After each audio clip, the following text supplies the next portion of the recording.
Welcome to the Onslow County Consolidated Human Services Building. I'm Lisa Whitman-Grice, your host of Onslow County Today.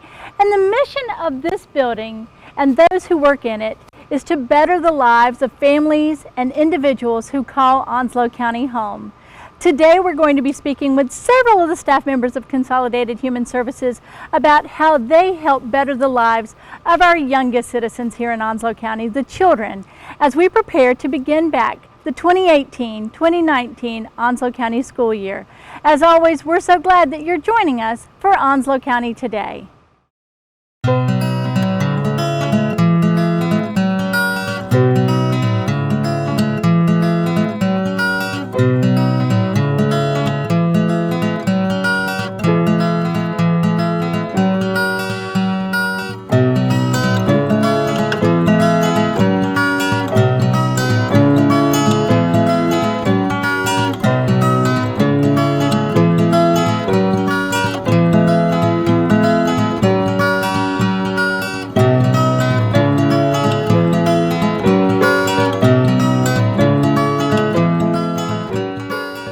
Welcome back to Onslow County Today, and joining us now is Tondria Leach. Tondria is the director of the Peers Program. Tondria, thank you for being with us again. Thank you for having us. For all of our viewers, I would love for you to explain what is Peers, because we use that acronym and it's a perfect acronym, Yes. but what does it stand for? So Peers stands for Parenting, Education, Empathy, Rapport, and Support. And that means for what community? So for our community, that means that we're here. We're a place that welcomes everyone in, and all of our services are free for everyone. We're there to listen. Even if we don't have a service to serve someone, we will help reach out and find resources for our community. So for those who, again, may not be aware completely of Peers, paint for them a picture, if you will, of really and truly this sweet little house that sits here as this resource repository for people who need assistance. So Peers is located at 151 Cheney Avenue, just downtown Jacksonville. We're a two-story old home. We were built in the 20s. This home is a place where people come in. It's not like an agency where you go into a cold building or anything. You're coming into a living room. You're coming into all the welcoming personnel that comes. Our APP staff will come down, our parent educator, my assistant welcomes everyone who comes through the door.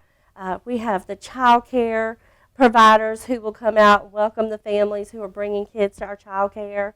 It's just a really wonderful home feeling. We have a full kitchen, a huge backyard for kids to play in, and it just feels like it's some place that you can be comforted and nurtured. And so the goal of Peers is to assist folks in the community, but you do so in a very different kind of environment. You also, the classes that you offer and the programming that we're going to talk about is also offered in a little bit of a different way. And so the first thing we want to talk about is, who are you reaching out to? Who is your audience, and who do you serve?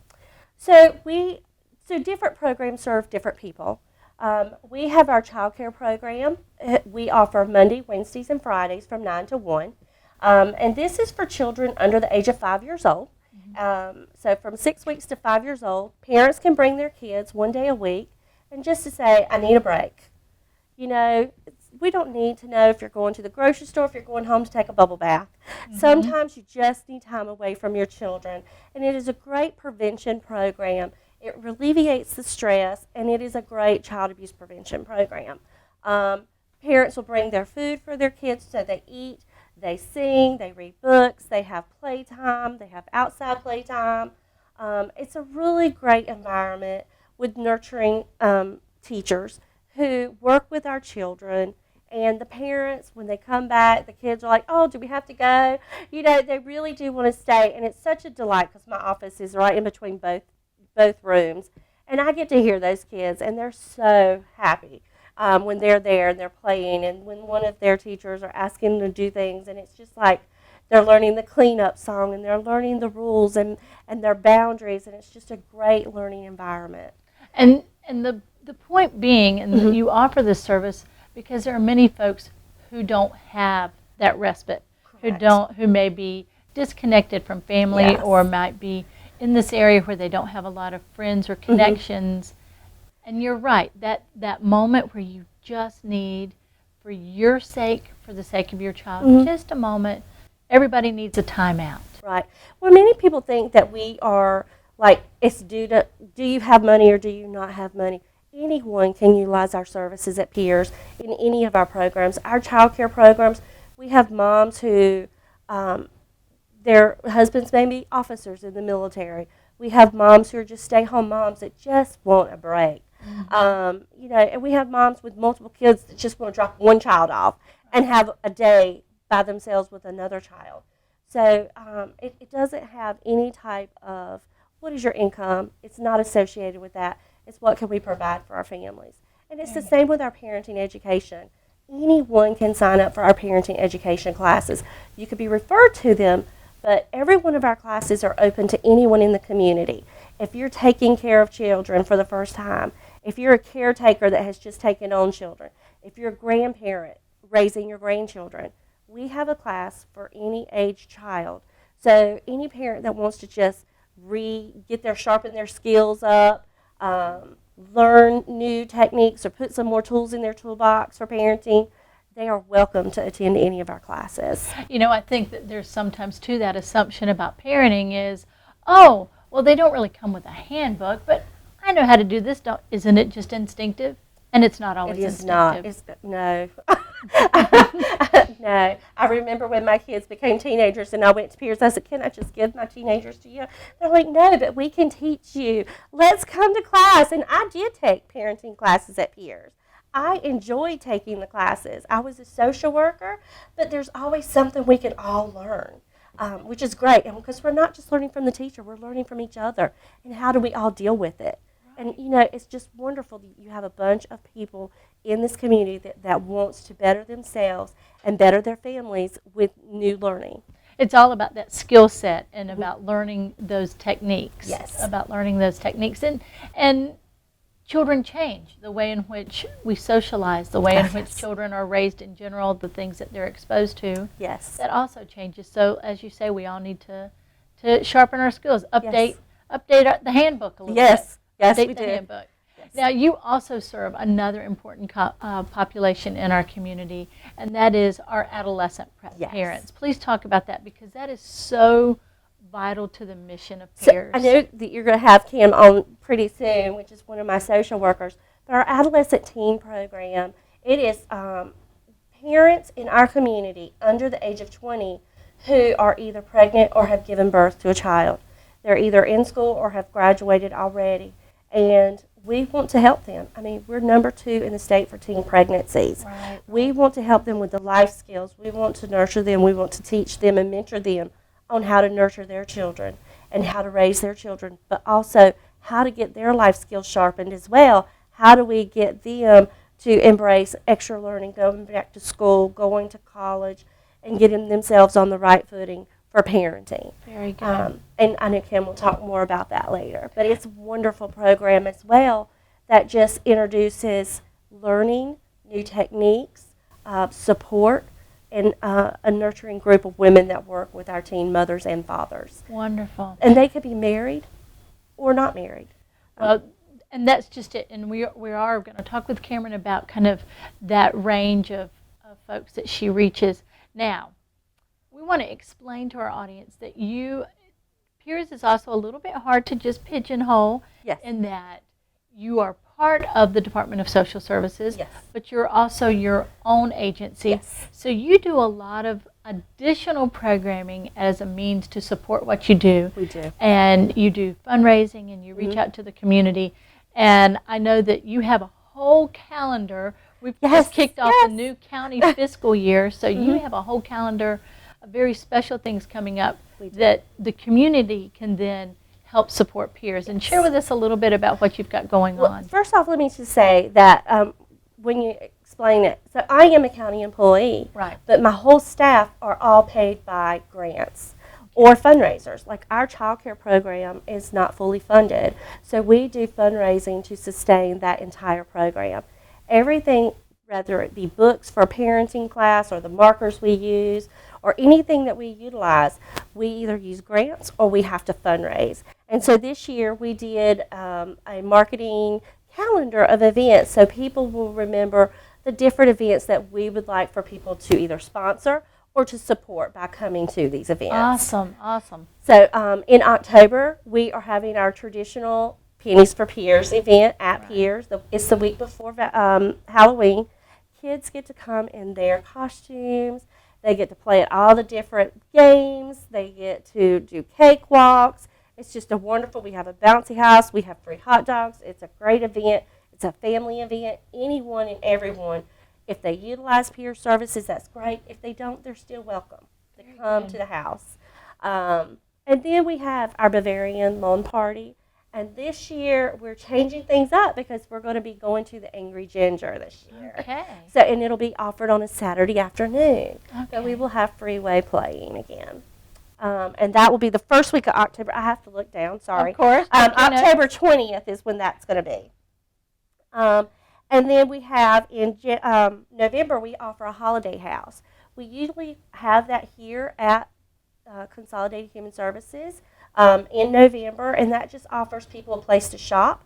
And all the vendors donate things to peers for another event that we have later on in the year.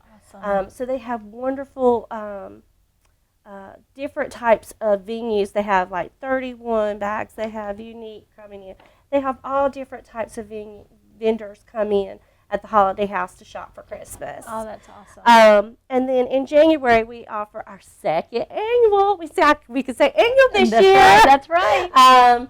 Our Unmasking Family Violence Masquerade Ball will be the last Friday in January 25th, at the American Legion. Fantastic. So we're looking forward to growing this fundraising event. It was so wonderful last year seeing everyone come out and supporting peers. And this year we're just hoping we can expand to utilize the whole building. There you go, spread out. Yes, spread we're out. hoping.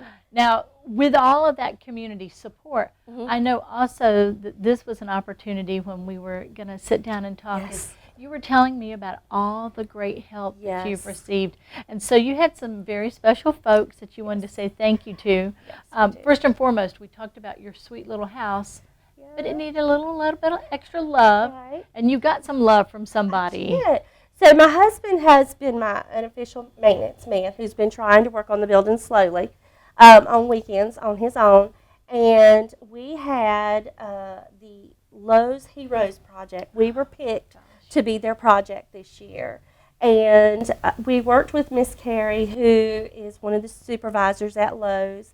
And we got to go in and shop a little bit and tell her our wish list. And when she and her volunteers, and all her volunteers work at Lowe's, so the weekend that they came out, they were still working that weekend. They were just working around their schedule. And so they all came in and helped us with several different things that we had going on. So we painted the classroom. We're able to hang up a brand new 8-foot glass bulletin board so my teacher can write on. They helped us with that. They redid the whole toddler bathroom, which was in a great need to be updated. Everything looked so wonderful. My husband had built some planters for outside.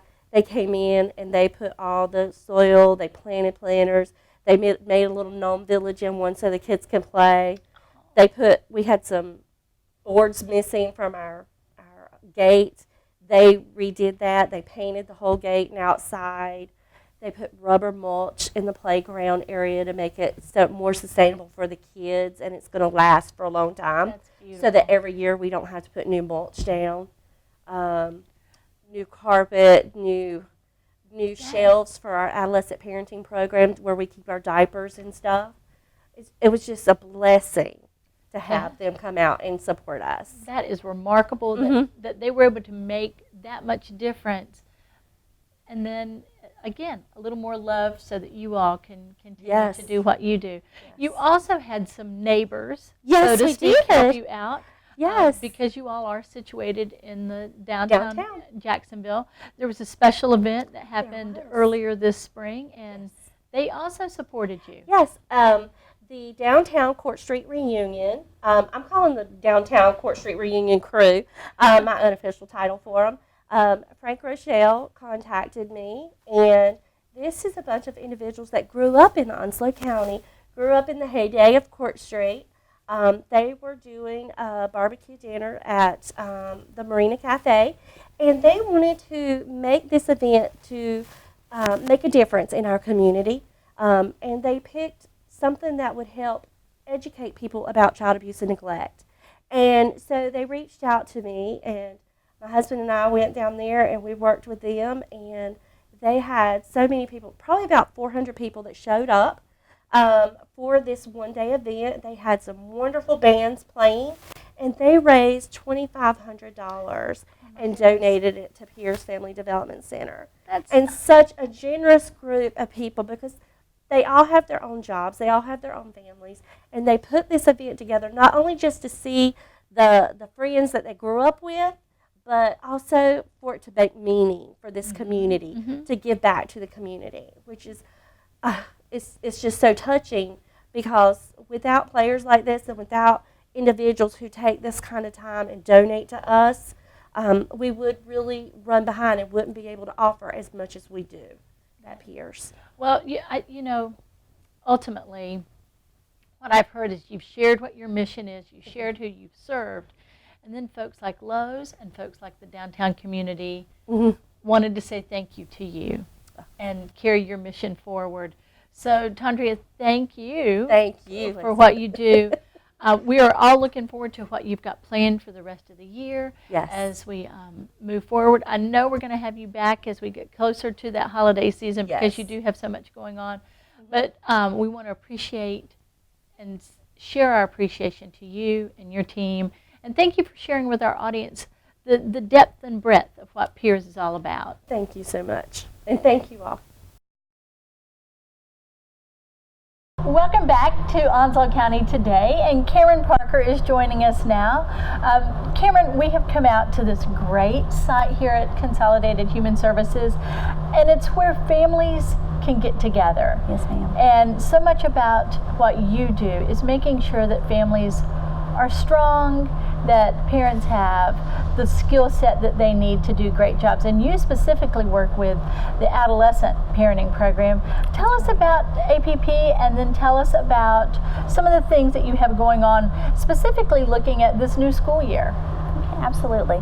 So our program serves, like Tondrea said a moment ago, our program serves young people, young parents who are ages 19 years old and younger. So as long as we have them in our program, we can serve them up until the day before they turn 20 years old. Okay. So that has actually been extended, so we can actually serve young people a little longer, which has been a great blessing to us. But with our program, we seek to make sure that these young people, even though they are having a child young, because all of these teens are either pregnant or parenting, we want to see them still achieve all of their dreams. So we encourage them to stay in school. We work closely with the school, with school teachers, with school social workers. We make sure that they're staying on top of assignments. We do monthly home visits with them. Okay. We discuss parenting skills, child development. We want to answer any questions that these young people may have. So many of them come to us, and a lot of them come to us with a great support system. Some of them do not, though. Right. And so the peer staff, their fellow participants in the program, we really serve as a family to them, and we want to offer that support to them. So we do home visits. We are required to do one a month, but we want to provide as much assistance to them as they need, so we can come out more often if we need to. We also offer parenting classes specifically to our adolescent parenting program participants beyond our nightly parenting classes that we offer at Pierce throughout the week. We offer basic baby care to them, car seat safety. We do a safe sleep class, potty training for our teens with children that are of that age. We do budgeting classes for them, basic parenting 1, 2, 3, 4, which really discusses appropriate discipline for children. Right. So we want to make sure that as children, hit different ages and stuff, we're really providing with the education, for them that they need for that stage. When I think about the framework and the support that you provide to these young people. These are things that they may develop later on in life, this idea of budgeting, this idea of meal planning, this idea of nutrition, all of those things that they may have had time to learn later on, but they need to learn it now. Absolutely. And so just because they've taken this detour in their path, you're there to help them make that journey, that transition a little easier. Absolutely. Now, I also heard a really terrific statistic earlier on, a couple of weeks ago. Someone shared with me your graduation rate. Yes. Because as you say, the goal is you've taken this detour in your path, but we don't want you to stray from completing your education. Absolutely. And then moving There's forward. no reason why they cannot achieve all of their goals. Tell me what your numbers were for this year. So this past school year, we had 11 of our APP participants that graduated from either Onslow County schools, Coastal with their GED, programs from Millermont. So we had several graduates this year. The number the year before, we're having a large number of graduates, so we are proud of them every year. Majority of our students are in Onslow County schools, but we do have some of them, again, on the virtual academy, or on online programs or at Coastal. But we had 11 graduates. We are looking to have another large graduating class for this upcoming school year. So we really, and we work closely with the schools, because the school social workers are a great resource to us, because they're wonderful to us about sending referrals. Well, we want to talk about that too, because you and I are standing here talking about peers, but we also want to make sure that people know how to let their students know, let young people in the community know about you, and you do a significant good kind of work in the community, but maybe people aren't as aware. Yes, so how can the school system, for example, let you know? Tell us about your referral program itself. Okay, so again, we serve all pregnant and parenting teenagers 19 years old and younger. Okay. So we do receive a lot of referrals from school social workers and school staff. Okay. We also receive referrals from the health department, the WIC program, the Onslow County Partnership for Children. Very good. But we also, another great, and we really try to tap into this and really encourage our teens, but really word of mouth, and just our participants. They'll come to us sometime, they'll be like, Miss Cam, I've got a good friend, from school, and she just found out she was expecting. And then I can hopefully, get her information and her name and number from, this participant. But please, just anyone, if you know of a young person that does fall into that age range, the only requirements, again, is that they are 19 years and younger. Okay. They do have to be pursuing their education. Very So, and again, we can, and if they are not currently in school, please do not hesitate to send the referral. That's our job. We will work with them and encourage them to get in school. But they have to be in school, and then once their child is born, because we do work to prevent subsequent teenage pregnancies, we educate them on their different forms of birth control that's available to them. We bring them to the health department, and so after they do have their child, they are required, in order to be eligible for the program, they do have to go on some form of birth control, but that of course is left up to them. Okay. But just please, just anyone, other agencies in the community, family members. Again, anyone can call Peers at any time. Call the main number at Peers. They can let you talk to any one of us, one of the 4 APP staff members. And again, if I can just get a name and a telephone number, we will do the rest. So often, if we can just get in front of a family and tell them the great perks of our program and everything we can offer, usually, moms and dads and the teen themselves, they are on board and they definitely want to participate. Well, it's about making that plan for success. Absolutely. It's that plan for success, and that's what you all do there. One last thing, I know that as we do move into the school year, these teens have lots of challenges before them. Yes, ma'am. And one of the things, as you mentioned, is you help them stay on top of their schoolwork, and that includes the need occasionally for school supplies. Absolutely. In what way can people in the community help you? Thank you so much. We do, like I said, we did have 11 graduates last year, but the bulk of our program will be returning to school this upcoming school year. So at Pierce, we love donations. We are always constantly taking donations, but school supplies are always a big need in the community, and we always have a good portion of our students who are returning to school that could use school supplies. Very good. So please, for anyone that just out of the goodness of their heart, if they want to give or any type of donations that we can get, we welcome them. Beyond school supplies, we did want to thank Eastern Carolina Human Services. They have been wonderful to us. Just recently they did a diaper and wipe drive for us, and that was really helpful. But just any donations that we can get, we will make sure that most years we fill up book bags and take out to home visits with us, but anything that is donated, we will make sure that it goes to a teen that could use it. Wonderful. Well, Cameron, we thank you for what you do in the community. Thank you, ma'am. Thank you for having us. And thank you for coming out and joining us today and sharing with us about your APP program. And if at any time folks can offer you some assistance, what is the best number where they can call there at Pierce so that they can reach out to you? So the main number at Pierce is 910-333-9725. All of the adolescent parenting program staff are upstairs. That is where our offices are located. So the number up there is just one number off. It's 910-333-9727. And you can ask, there's 5 of us up there and 4 of us are APP staff, so anyone can help you. Wonderful. Cameron Parker, thank you for your time today. Thank you, ma'am. Welcome back to Onslow County today. And today we're kind of moving all over the place at the CHS building here in downtown Jacksonville. And joining me now is Becky Banks with Onslow County Youth Services. And Becky, this is kind of a special room because this is the teen room. Yes, ma'am. This is the teen visitation room. So families with teens can come in here and visit. So now, you also work very closely with teens here in Onslow County through Onslow County Youth Services. And specifically, you work with the Student Treatment Program. Share with our audience what the Student Treatment Program is at Youth Services, and then we'll kind of drill down a little bit and talk more specifically about what you offer in the programs that you provide.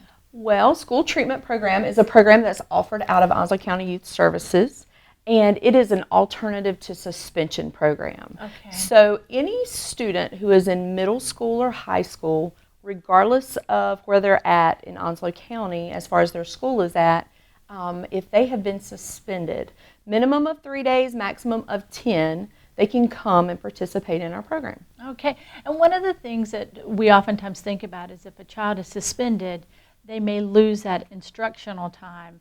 Right. And so you all offer that service. Yes. We have actually a TA that works with us through the Onslow County school system. So our greatest benefit is that students who have been suspended will actually get counted as present at an alternative site. So rather than having that unexcused absence, they will actually be counted present. The other part of that is that they're going to get that academic time, that one-on-one academic time. We do have a smaller setting. We have a maximum of 6 kids in the classroom at any one time. So your worst ratio to staff to student is 1 to 3. Wow. So the first portion of our day is pretty much all academic. So that is one of our biggest pluses of being able to provide this program to the students. So part 1 of the day is that instructional time, making sure we don't have those unexcused absences, making sure that we're not having those gaps in learning. Yes, ma'am. And then part 2 of your day is a little bit different. Part 2 of our day is a little bit different. We have a couple of things that's added because what our goal is in school treatment program is we want to address the behaviors that led to that student getting suspended in the first place. A lot of times students, whether they're first-time students or whether they are students who have been before, they're having this habitual behavior that has led up to this suspension. So what we want to do is we want to address those behaviors specifically. So each day, one of the things that we do is we do a life skill group. So we work on different things: problem solving, communication, self-control, things to address the behaviors, but also to equip the students to be able to go back into the classroom and to be able to be successful in the sense of controlling that behavior that led to their suspension. We also are partnered, and I'm so thankful for our partnership with Onslow County Senior Services. Part of our program is we do a community project. Okay. And so 2 days a week, we go and spend about an hour and a half to 2 hours volunteering. Our students go and they volunteer with the respite side of the house for senior services. They play games, they read, sometimes they sing, they do crafts, they just spend time. And then the latter part of the week, they go and help out with bingo. So we have that partnership with Senior Services, and that helps just kind of facilitate and solidify some of those skills that we're working on in group, so they can go out into the community and practice those skills outside of a classroom setting. You know, what that makes me think of certainly is the fact that some of these children are probably a little detached from family. Yes, ma'am. Certainly this notion of a standing grandparent is what this can provide, and there's nobody like that person in your life, but also this idea of service, that when you give back, it certainly, it does more for you than sometimes for the other person. Yes. And most of our kids, you know, that's a feeling, but that's something that we can use as an example of whenever we have positive behaviors, how that makes us feel internally and how we want to kind of hold on to that so that we don't have those negative consequences of negative behaviors. So, now, certainly within the community, we want people to be very aware of youth services and what you provide. How do people reach you if they are concerned about a child, if there is a child that they feel could really benefit from your services and certainly from the student treatment program? How can they best reach out to you? How do you receive your referrals or your placements? Well, our referrals, first let me just say that our target population are students who have juvenile justice involvement. There we go. However, I always want to kind of throw this out there, because any student that's exhibiting behavior that's going to lead to a suspension, that behavior could possibly in the future lead to juvenile justice involvement. So our goal at Youth Services is to keep students either out of the juvenile justice system or from going further into that system. So our target population is the juvenile justice students, and so we can receive referrals from SROs, from the school resource officer, from juvenile court counselors, but we can also receive referrals from our administrators through our school system. So principals, assistant principals can call, and we also, if a parent were to call and say, hey, my kid got suspended the other day, I just seen you guys, you know, on the web, or heard about you, can I get my kid in?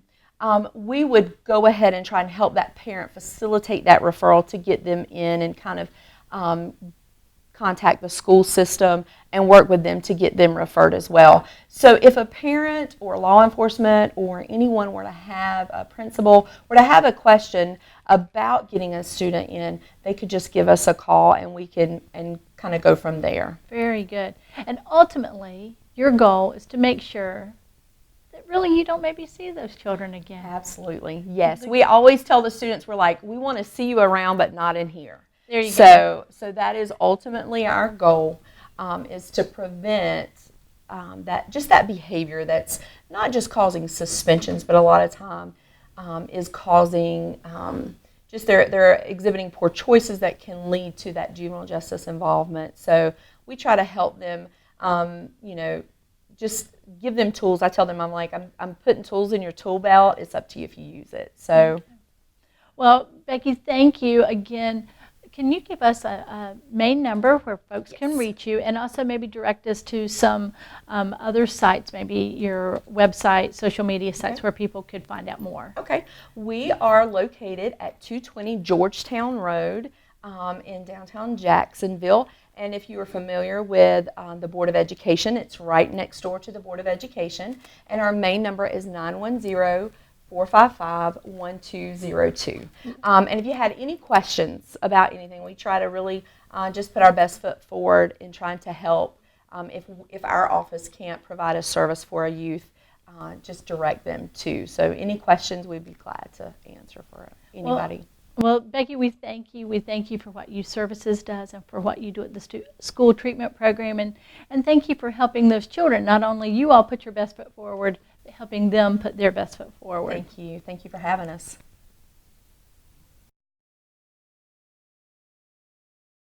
Welcome back to Onslow County today. And once again, you have seen that we have changed spaces. We are now in a child exam room at the Onslow County Health Department, and joining us now is Whitney Jessic with the Onslow County Health Department. Whitney, thank you for inviting us to be in this beautiful space. Thank you. I'm so excited that you came and that you're going to show Onslow County what one of our child health exam rooms looks like. Well, first and foremost, we always want to remind folks about what your title is with Onslow County Health Department. And if you can share that with us, and then tell us, we're going to talk a little bit about the space, and then we're going to get really into the heart of what you do every day and where your heart is. My official title at the Onslow County Health Department is I'm the Child Health Nurse Supervisor. What makes me unique and special in this space is I'm a Child Health Enhanced Role Nurse, which means I went to a special school to learn how to do exams that are within my scope of practice because of this training inside of county health departments. Fortunately, I'm here in Onslow, and I can actually perform a billable service to Medicaid and to insurance companies as like a medical provider for school physicals and physical exams, well child checks. I see kids from 0 years of age to 20 years of age in 364 days. Wonderful. Now, you also get to provide this service, provide this, this care in the brand new Onslow County Consolidated Human Services Building. And oftentimes when we think about getting medical care, we're so concerned, one, that it's maybe too clinical, and for kids especially, it can be cold and scary. And you have the opposite here. Tell us about the idea and concept behind this building. Well, it's kid friendly. It's kind of scary sometimes to go to the doctor, Right. because most of the time you go to the doctor when you're sick. The really cool thing about being here in the Well Child Check clinic is that you're well, and you're here just to figure out if you can see, if you can hear, if your reflexes are right, if you're growing as you're supposed to, weight, height. We check your blood pressure, so we want to know if your blood pressure is in the right range. And we do a head-to-toe exam to see if you have any lumps or bumps or anything that's unusual. But overall, we see that you're just as normal. And if you can hear, see, you're emotionally ready, you are physically ready, you can go into a classroom and learn. And if you can't, then we want to make sure that you get to the dentist, you get to the eye doctor, you get to a provider that does primary care to be followed up.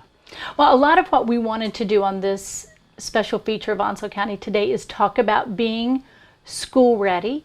And certainly, as you said, the most important thing is just feeling well so that you are bright and ready to sit at that desk and learn everything that you possibly can. We even said earlier off camera, every day is a school day. Exactly, because we got to learn something new every day. Every day. So what we want to learn about today is what families need to do in order to have their children be well and ready to learn. And we start with those back to school well checks, those well kid checks, those well child checks.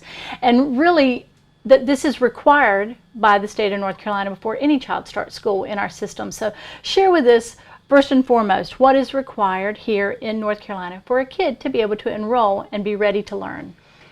They used to only do child health mandatory physicals when they entered into kindergarten. Right. And what the state learned was many children were lost to care. In other words, they couldn't see properly, they couldn't hear properly, and it created barriers to their learning. So the state passed a law that said if you are entering a North Carolina school for the first time, then you must have a physical. Whether you're going into kindergarten or you're going into one of the early childhood interventions, Head Start or one of those programs, or if you're 17 years old and you're going into your senior year, fixing to go to college, then you had to have a physical. Because then that way, if you didn't have one of those components and you had a barrier to learning, we were able to identify it, and then we were able to connect you with the resource that you needed to fix it. Now, when those children want to, when parents or families want to make sure that children can get that wheelchair checkup, there are sometimes some kind of barriers to that. Perhaps they're uninsured, perhaps they don't have access to medical care, and you also then provide that opportunity. Yes, ma'am. You do not have to have health insurance to be seen at the Onslow County Health Department in child health. The state gives us some funding to be able to take care of seeing the uninsured. We also take, however, Medicaid, we take private insurance, and the way you go about getting that appointment or that visit is you just call the front desk and they'll transfer you to appointments, and then they'll give you a time slot. We do well child checks Monday through Friday. Now, we do have a couple of exclusions. You are not for sick kid care. No, ma'am. We do not do primary care. We only do well checks, Okay. which means we take a well child and we tell the well child they're doing great. And also not sports physicals, I understand. No, ma'am. Okay, so this is that well child checkup, get ready for school, get ready to learn in Onslow County schools, in the North Carolina state school system. Now, one of the things we talked about off camera a little bit is how you prepare that child. Again, we talked earlier about that it's scary, it's intimidating. I don't know that lady. So you're very much on their level. You talk to the child first, I understand. I do. I walk out into the waiting room. There's two ways that I receive a patient. I either they're my first patient of the day and they're brought right here to the room. And this is a gown visit, so I have a little gown that I have sitting on the bed for them. And I usually kind of wait until I see the child, so I pull out the appropriate size for the child.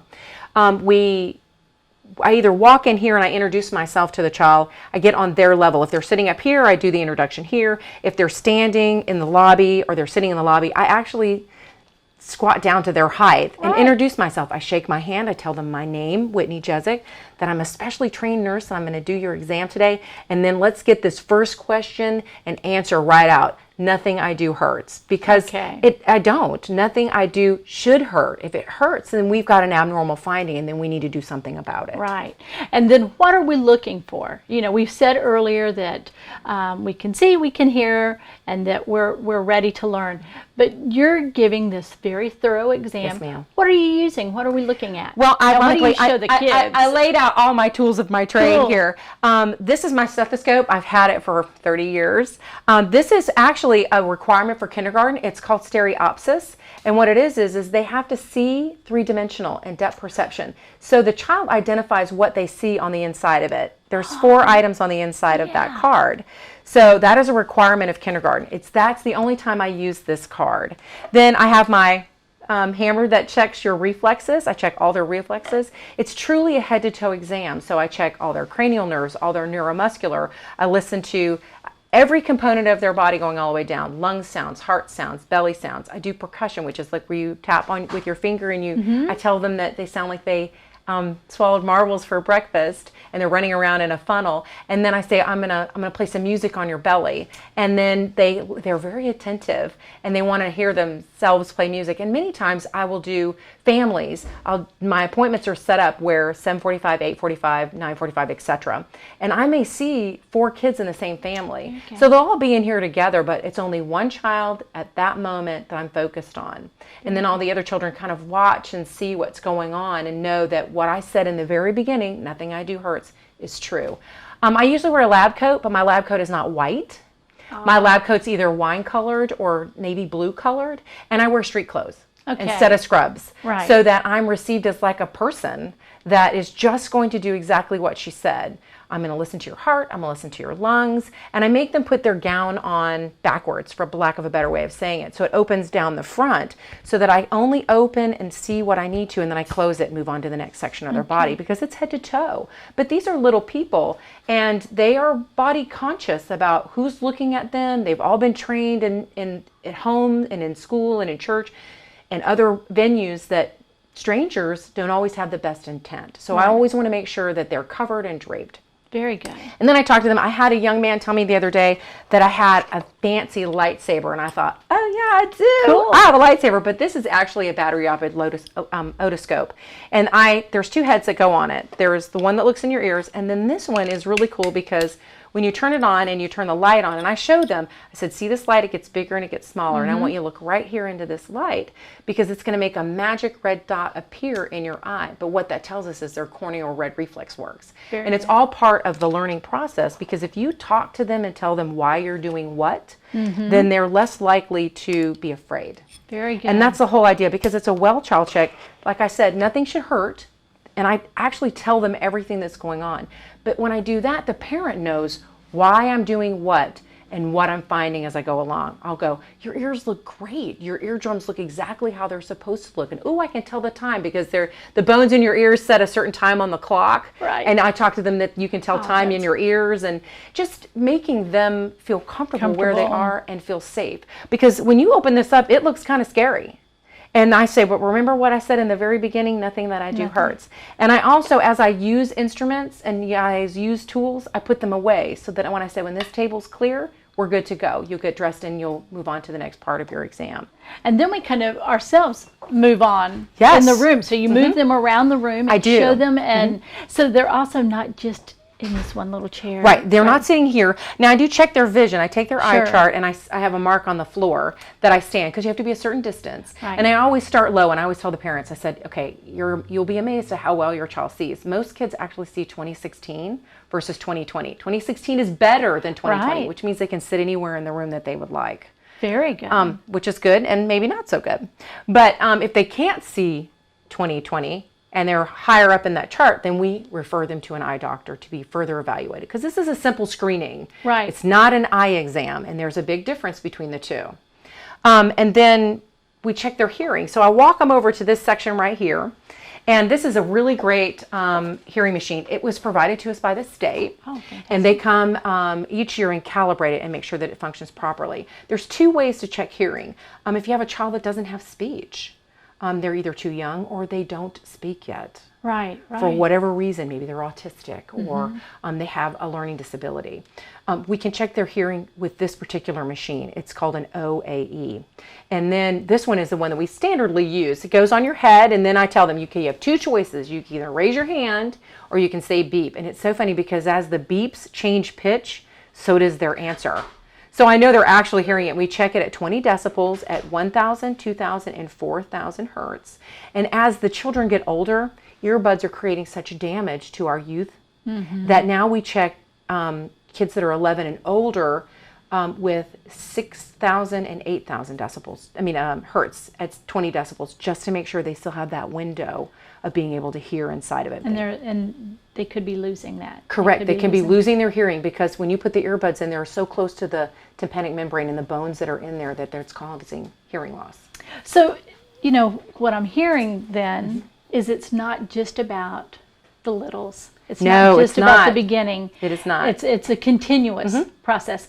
Now, when kids come to Onslow County schools for the first time, whether it be in that pre-K system or any grade beyond that, They have go a to whole- college too. Well, you do their college ones, and now they've got new immunizations for college students. Yes. They've got a secondary Menactra that we do now, and if they haven't had HPV vaccine, the cancer preventing vaccine, it's our opportunity to vaccinate them and to make sure there is a rumor that they might be changing the MMR because of some outbreaks that we've had, but that hasn't come down the pipeline yet. So we offer those to those kids too. And some of the dorms are now asking for tuberculosis skin test, the time tests, the Right. PPDs, to live in a dorm. Some colleges are and some colleges aren't. But because I see up to 20 in 364 days, I'm seeing a lot more of those too, which is very exciting to see them go off and into college, and you tell them where the wellness center is on their campus, and to look for these kinds of clinics to be seen in when you're there, because all of a sudden you're away from your mom and your dad and some of those local resources, and then you need other resources in the area that you're going. I love that you brought that up, because if you have that foundation, that beginning that you're providing, and you carry that through, then when you get to college, when you do have that uncertainty, you think, I think Miss Whitney said, and you can refer back to that. And, just having that baseline knowledge of taking care of yourself, knowing Healthy choices bring healthy outcomes. Yeah, they do. So that's perfect. And it is about those choices to maybe not use those earbuds. Now, Whitney, you and I have known each other a while. I have all ideas, and maybe I might be wrong about this, but when you're just doing that well check, I have all ideas that maybe you're also sneaking in a little extra education about taking care of yourself. Absolutely. We are required to do body mass index on all of our children. And I actually keep the plates in this bottom drawer, if you don't mind me pulling one out real quick. And I keep toothbrushes in here and toothpaste. Oh, smart. So a lot of kids think that they need to eat off of a big person's plate. This is actually a child's plate. And this is actually their protein their grain section, their protein section, and their vegetables and salad section. And many kids today, we have an emerging obesity issue with our children and early onset type 2 diabetes because they are wearing out an organ that was supposed to last a lifetime. And we talked to them about that. We also refer them to medical nutrition therapy, which is called MNT, here in the building, and they can receive counseling from a registered dietitian. And that helps them because if you have an obese child, they're more likely to develop statistically type 2 diabetes as adults. And not just type 2 diabetes, but if that becomes their path, then all the other conditions that may, heart disease and certainly high blood pressure. So you're really creating that foundation for them. The school system also provides you with the information that you need in terms of a packet. So if parents check in, we actually, as the health department, work in collaboration, in that we won the Samuel L. Katz Award for this initiative, the immunization initiative that we did, which brings down every barrier to immunization for a child for required vaccines. I think I sent you a form. Let's look at it. We've got everything that you all provide, and this is what a great resource for families. Again, it's about providing that information. Correct. This packet will come out in their first week of school. Okay. And you'll be able to find it. It'll be stapled together, and it's going to have, inside the packet, it's going to have this letter to the parent explaining what we do. But this is the most critical page right here. This is the consent form for vaccinations. And you can mark every single one of them. If you don't have insurance, it doesn't matter. The state actually feels so powerful about vaccines. They actually provide free vaccines to children 0 to 18 years of age and 364 days. So if your child doesn't have insurance, there is still no reason. They brought down that barrier to that care, to vaccine, prevent illness and cancer in our children. We bring the required vaccines for school, which are the Tdap, the Menactra, which is for meningitis, the cancer-preventing Gardasil, and we added flu last year. So we had decreased absenteeisms related to flu in our schools last year because we had vaccinated the kids for flu. But if they sign the consent in all the spots that are supposed to be signed, and they can mark all the vaccines, if your child doesn't need that vaccine, we won't give it because we actually, before going to the outreaches, we check in the North Carolina Immunization Registry for your child's vaccines. And if your child's already received that vaccine, we just mark it off and don't give it to them. There you go. And if they do need that vaccine, we will give it that day. We have the students call from the classroom. They miss no academia. You miss no work. You have no wait, no copay, and it's right here in that packet that you're going to receive. And also in this packet, you're going to receive all the vaccine information statements, which tell you by law, federal law, we must provide all of these. So it tells you about the vaccine, why you get it, why it's important, who shouldn't get it, what to look for after a patient gets it, if there's a true complication, and then also the HIPAA, which tells you that what happens on this form stays on this form. We will bill your insurance company when you have insurance. If you don't have insurance, we've got you covered on that one. So in my view, and we do this the first month of school. So you have 30 days upon enrollment in the starting of school to get these physicals and to get these vaccines. This keeps your child from being exempt from school, which is kind of a nice way of saying suspended, not able to come back because they're not compliant to a law. This is a law that these children have to have these immunizations to attend school because it creates a safe environment in our community and our county, but it also creates a safe environment for the children to learn in. So we're not spreading illness and diseases through not vaccinating our kids. So everything we needed to know. For the vaccine outreach. For the vaccine outreach. This is aimed at your middle school and your high school students, correct? This is all middle school and high All school. middle school. No elementary school outreaches at this moment. Okay, so middle school, high school. Yes, ma'am. And this is for those kids. Again, we tend to think, oh, but didn't my baby have all their vaccines, all their immunizations? We don't oftentimes think it's not just about boosters anymore either. It's about new vaccines that are available. Correct. It's about disease preventing vaccines. Cancer preventing vaccines. Cancer preventing vaccines. And the Gardasil is cool because now they have 2 different schedules. At certain ages you get 2 vaccines, and at certain ages, depending on when you started, you get 3 vaccines. So, but we know all that math. So we will only give your children the vaccines that they need, spaced as they're supposed to get them, and before the exclusion day. Right. Now, I've made my appointment. I've called. Anything I need to bring with me specifically? To a well child check, I always like to, if you have any past records, you can actually drop those off before the visit and then I'll review them. If you are an established patient here already, because what you should really do is have a well child check every year for your child, because if your child doesn't experience wellness, they may not promote that in their life. So if they are affirmed every year that they are well, they can see, they can hear, and they are developmentally moving as they're supposed to be, because we actually do developmental screenings as well, and we do emotional screenings as well to help guide you if you think your child may be different from another child, and you may need some assistance with that. We actually do those developmental screenings in a well child check. But you make your appointment, then you come in, bring your immunization record if they're not already in the registry, the North Carolina Immunization Registry. You can drop that copy off in advance of your visit, and then that way we kind of moves a little faster. Some ages get certain labs drawn. We draw a lead lab on certain age children because it's a little finger stick, but lead actually can create learning disabilities and delays because it binds to the hemoglobin and takes lead to the brain rather than oxygen. So we track that very carefully, and we do it at certain ages. That would be one of those things to expect when you came to certain ages of visits. But any records that you may have, if you don't have any, don't worry about it. We ask you a lot of questions. Remember what your baby's weight was, how many weeks you were when you had your baby. We ask if you smoke or drank while you were pregnant. We talk to you about any surgeries or dental work that your children have had. Any of those things that are history of your child, you know your child's story better than anyone. And we just want to make a document that creates your child's story and create a history so that each year we can plot your child's growing as they should, they're developing as they should, and they're moving forward. All barriers to learning are gone. Very good. You create that pathway to success, and that begins with being well. Correct. Begins with being well. And if in the process you discover there might be a little hitch, A hiccup. you can then also provide referrals Correct. and direct them to different resources in the community as well. We actually have many of them in this very building.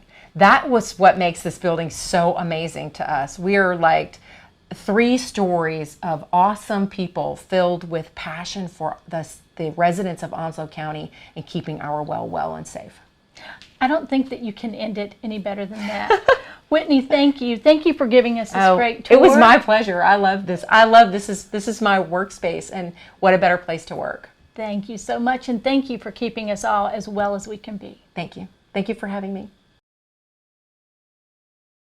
Thank you as always for joining us for Onslow County today, and thank you for taking this journey with us to the Onslow County Consolidated Human Services Building. We were so pleased to welcome as our guest Tondria Leach from Onslow County Peers, and also Cameron Parker from Peers' Adolescent Parenting Program. A special thank you to Becky Banks with Onslow County Youth Services, and finally Whitney Jessick with the Onslow County Health Department. Each of these folks and the teams that they work with help to better the lives not just of Onslow County citizens, but Onslow County's youngest citizens, and we are so grateful for what they do for us. Again, we thank you for joining us for Onslow County today. We'll see you next time.